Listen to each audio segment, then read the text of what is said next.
मोहम्मद गोरी। आज हम मोहम्मद गोरी के बारे में अध्ययन करेंगे कि महमूद गजनी जो था उसकी मृत्यु के बाद में उसका राज्य जो था लगभग छिन्न भिन्न हो गया था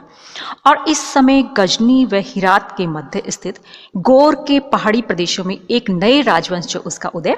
हुआ था और इस वंश के शासक गयासुद्दीन ने गजनी के अंतिम सुल्तान खुसरो का वध कर गजनी पर अधिकार कर लिया।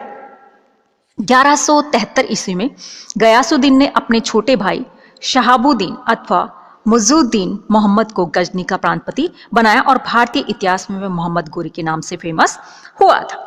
अब हम बात करते हैं कि मोहम्मद गोरी के भारत पर आक्रमण के प्रमुख कारण कौन कौन से रहे थे, जिसमें सबसे पहली बात आती है गजनी वंश के साथ उसका वैमनस्य कि गजनी वंश का अंतिम शासक खुसरो गजनी से भागकर पंजाब चला आया था, अतः उसको हराने के लिए पंजाब पर आक्रमण करना बहुत जरूरी था। दूसरी बात आती पंजाब तथा मुल्तान पर अधिकार का दावा कि गौर वंश स्वयं को गजनी वंश का उत्तराधिकारी मानता था, इसलिए इन दो प्रदेशों पर उसका अधिकार होना जरूरी था। इसके अलावा ख्वारिज्म के शाह से सफलतापूर्वक लड़ने के लिए पंजाब पर पूरी तरह से अधिकार करने की आवश्यकता थी। आशीर्वादी लाल श्रीवास्तव ने कहा है कि मोहम्मद गोरी का संघर्ष ख्वारिज्म के शाह के साथ चल रहा था, इसीलिए भारत की ओर की सीमाओं को सुरक्षित करना बहुत ज्यादा जरूरी था।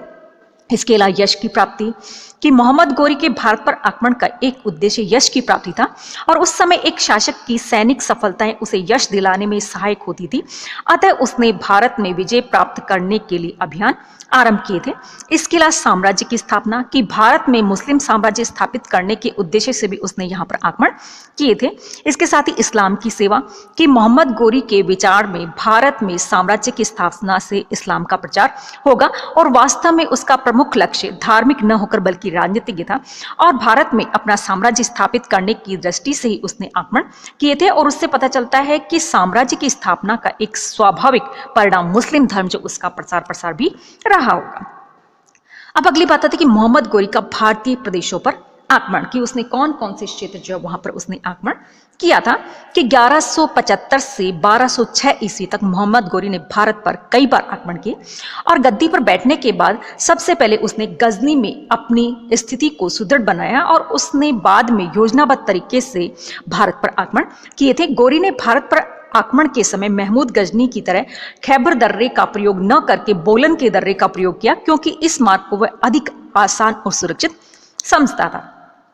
सबसे पहले उसने मुल्तान, सिंध और पंजाब की विजय की कि 1175 ईस्वी में मोहम्मद गोरी ने सबसे पहले मुल्तान पर आक्रमण किया और इस्माइल कबीले के मुसलमान लोगों को परास्त कर मुल्तान पर आधिपत्य जमा लिया। फिर उसका उच्च पर अधिकार हुआ। इसके बाद उसने उच्च के दुर्ग पर वहां के राजा की रानी से मिलकर धोखे से अधिकार कर लिया। फिर गुजरात पर उसने गुजरात के शक्तिशाली शासक भीमदेव पर चढ़ाई की, परंतु उसे मुंह की खानी पड़ी और वह जान बचाकर वहां से भाग खड़ा हुआ और पंजाब और सिंध पर आक्रमण। इसके बाद में उसने अपनी बड़ी कूटनीति से काम लिया और जम्मू के राजा से गठजोड़ कर पंजाब और सिंध के शासक खुसरो मलिक पर हमला किया और पेशावर और सयालकोट को अपने अधीन कर उसने लाहौर की ओर कूच किया और युद्ध क्षेत्र में उसे खुसरो मलिक के विरुद्ध कोई सफलता प्राप्त न हुई और उसने एक चाल चली और खुसरो के बेटे को धोखे से बंदी बनाकर कुछ समय पश्चात उसे मरवा दिया और इस प्रकार पंजाब और सिंध पर अधिकार करने में उसे सफलता मिल गई थी।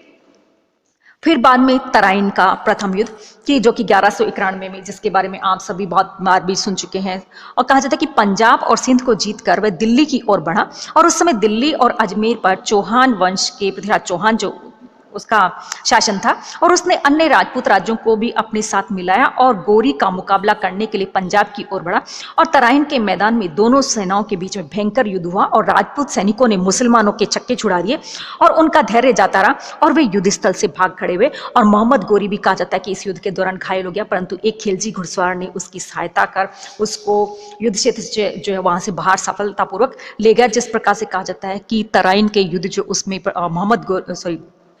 मोहम्मद गोरी जो उसको पराजय का सामना करना पड़ा और पृथ्वीराज चौहान जो विजयी हुआ था। फिर बाद में वो एक साल बाद में फिर से कहा जाता है कि तराइन के मैदान जो उसमें फिर से आ गया था और तराइन की दूसरी लड़ाई लड़ी गई थी कि मोहम्मद गोरी ने भारत विजय का दृढ़ निश्चय कर लिया था और इसीलिए उसने हारने के बाद भी साहस नहीं छोड़ा और दूसरे ही वर्ष 1192 ईस्वी में उसने पूरी तैयारी के बाद लगभग 1,20,000 सैनिकों के साथ भारत पर फिर से आक्रमण करने के लिए आ गया और पृथ्वीराज का साथ भी लगभग कहा जाता है कि सभी छोटे बड़े राजपूत राज्य जो थे उन्होंने दिया। और कन्नौज के शासक जयचंद ने व्यक्तिगत शत्रुता के कारण उसका साथ नहीं दिया था। बहुत से इतिहासकार तो ये कहते हैं कि मोहम्मद गोरी जो उसको किसने, जयचंद जो उसी ने बुलाया था। और तराइन के क्षेत्र में दोनों सेनाओं के बीच में एक भयंकर युद्ध हुआ। आरंभ में राजपूतों का पलड़ा जो था कहा जाता कि काफी भारी रहा और उन्हें विजय की पूरी आशा थी, परंतु मोहम्मद गोरी की एक ही चाल ने युद्ध का पासा पलट दिया। वह अपनी सेना सहित मैदान को छोड़कर भागा और राजपूतों ने उसकी भागती हुई सेना का पीछा किया। उसके बाद में मोहम्मद गोरी ने पीछे मुड़कर राजपूतों पर चालाकी से हमला किया और राजपूत उसकी इस चाल को न तोड़ सके और उसके हमले का सामना न कर सके। परिणाम उनको हार का सामना करना पड़ा। पृथ्वीराज घायल हुआ और पकड़ा गया और उसका वध कर दिया गया और इस वजह से मोहम्मद गोरी ने दिल्ली और अजमेर पर अधिकार कर लिया। और इस लड़ाई का कहा जाता कि बड़ा ही ऐतिहासिक महत्व था। वी स्मिथ का कहना है कि तराइन की ये लड़ाई एक बहुत ही निर्णायक लड़ाई थी, क्योंकि इससे मुसलमानों के लिए भारत विजय का मार्ग जो था बिल्कुल साफ हो गया था।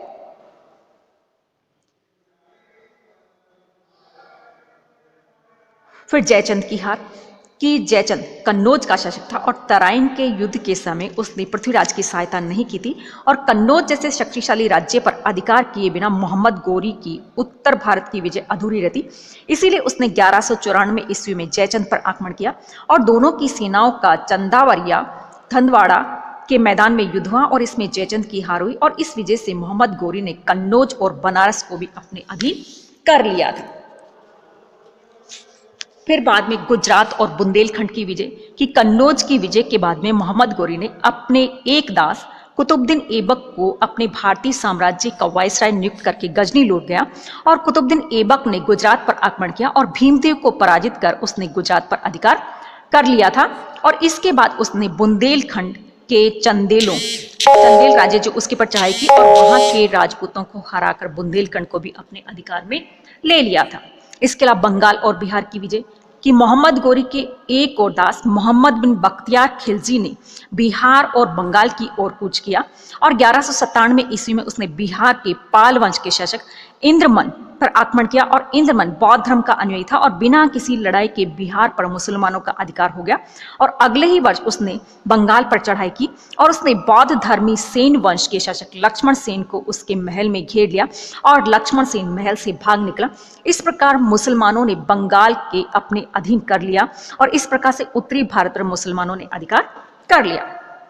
इसके अलावा खोखरों का विद्रोह और मोहम्मद गोरी की मृत्यु, की भारत की विजय से मोहम्मद गोरी की साम्राज्य विस्तार की तृष्णा जो थी वो अभी भी शांत नहीं हुई थी। उसने गजनी के पश्चिम में स्थित ख्वारिज्म राज्य पर आक्रमण कर दिया, परंतु उसकी हार हुई और उसकी इस हार से प्रोत्साहित होकर पंजाब में खोखरों ने विद्रोह कर दिया और ऐबक इस विद्रोह को दबाने में सफल नहीं हुआ। इसीलिए मोहम्मद गोरी ने स्वयं भारत आकर इस विद्रोह को दबा दिया। परंतु जब वह वापस गजनी को लौट रहा था तो 15 मार्च 1206 को कुछ खोखरों ने उसका वध कर दिया और पृथ्वीराज के राजकवि चंद्र बरदाई के अनुसार मोहम्मद गोरी का वध पृथ्वीराज के द्वारा तीर लगने से हुआ था और उसकी मृत्यु के पश्चात उसके दास कुतुबुद्दीन ऐबक ने उसके भारतीय राज्य की बागडोर जो थी वो अपने हाथ में ले ली थी।